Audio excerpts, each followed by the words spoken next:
Akhirnya aku udah sampai di Korea, guys.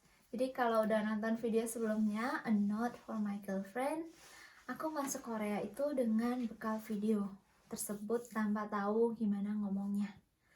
Iya sih, bisa ngomong dikit.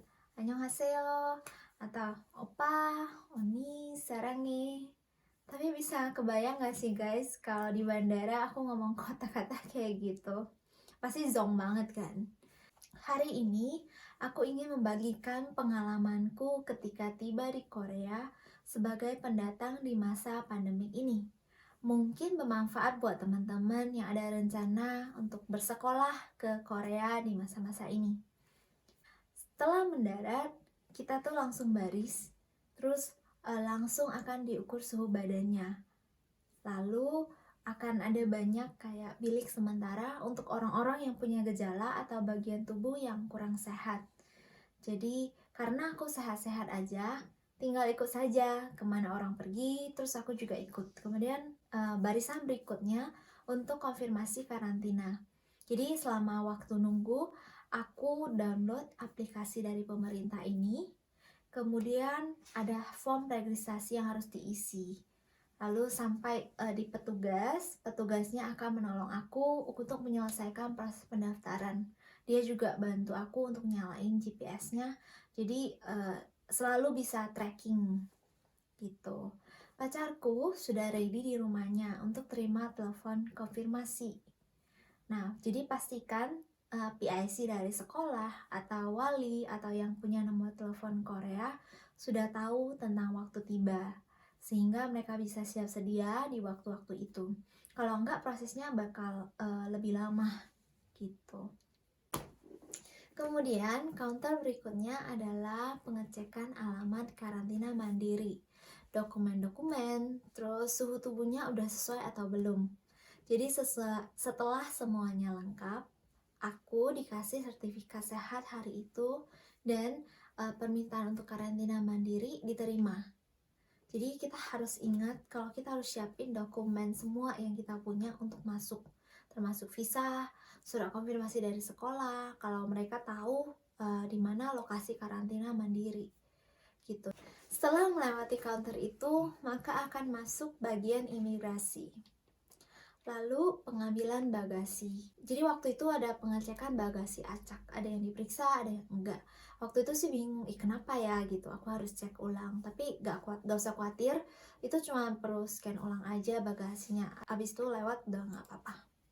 Habis itu keluar, di sana udah banyak petugas yang pakai APD putih di pos masing-masing. Jadi itu tuh udah dibikin line jalannya biar kita tuh keluar langsung ke tempat beli tiket bus. Jadi waktu keluar aku udah lihat ada satu orang, dia bawa kertas terus ada namaku gitu. Tapi jadi itu sopir taksi yang dipesenin pacarku, tapi aku tetap harus lewatin jalan yang sama ke tempat bus itu gitu, nomor 5 tujuan Gyeonggi-do.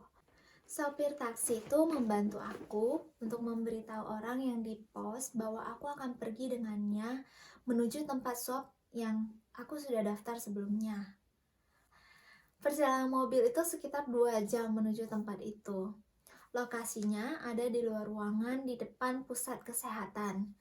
Aku gak kepikiran sih kalau itu di luar, jadi aku gak siapin jaket dan itu dingin banget guys. Sekitar mungkin 2 derajat atau 4 derajat waktu itu. Terus tunggulah suster ngecek dokumen, lalu dia daftarin. Kemudian sampel swab test diambil dari sebuah jendela. Jendelanya unik banget. Setelah selesai, suster kasih alamat karantina untuk 1-2 hari sambil nunggu hasil swab test keluarnya ke sopir taksi. Lalu aku pun diantar sampai sana oleh si sopir. Lokasinya tepatnya di mana nggak tahu, tapi di sana itu kayak daerah pegunungan gitu. Nah, sampai di motel, semua petugas motel itu udah pakai APD putih lengkap, pakai masker, sarung tangan, terus sepatu. Jadi waktu aku turun dari taksi, langsung disemprot sama disinfektan, lalu diukur suhu. Terus mereka ngomong bahasa Korea, terus ya pasti aku nggak ngerti. Lalu aku coba ngomong pakai bahasa Inggris, nggak ngerti juga, Bu. Ternyata mereka perlu cek dokumen yang dikasih dari tempat tes swab tadi gitu. Lalu akhirnya Udah deh selesai, aku diantar sampai kamar. Total waktu tiba di bandara sampai tempat karantina pemerintah itu hampir 4 jam. Karena aku sampai di pagi hari, jadi antrean di airport dan tempat tes swab itu nggak panjang. Jadi mungkin kalau teman-teman sampainya di waktu yang beda, waktu yang dibutuhkan juga beda kali ya. Di kamar itu sudah tersedia 2 paket dari pemerintah. Jadi satu paket itu isinya handuk, peralatan mandi, gelas kertas, minuman, snack, dan mie instan. Paket yang satunya isinya kantong plastik biohazard yang besar 2 biji, disemprotan disinfektan, masker, termometer, pulpen, sama beberapa kertas dalam bahasa Korea. Setelah beberes itu sekitar jam 12 siang. Gila lapar banget.